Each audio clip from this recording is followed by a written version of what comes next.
আসসালামু আলাইকুম দর্শক, দেখতে পাচ্ছেন পাহাড়ের নিচে আসছি।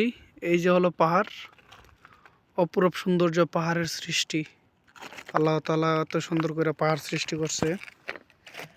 তো এখন আমরা পাহাড়ের নিচে যাচ্ছি।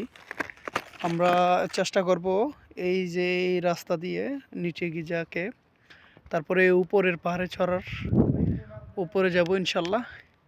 এই যে টাওয়ার দেখতেছেন, টাওয়ারের সমান সমানে উচ্চতা, যাওয়ার চেষ্টা করব। এখন আমাদের সহপাঠী আছে দুইজন, তারা ফটো নিয়ে ব্যস্ত, তাদের কাছে যাচ্ছি। এদিক দা যাওয়াটা অনেক রিস্ক, তারপরও কি করার, ঘুরতে আসছি, যাব ইনশাল্লাহ। এই যে দেখেন পাহাড়ের কি পরিস্থিতি, অনেক রিস্ক পাহাড়ে চলাটা।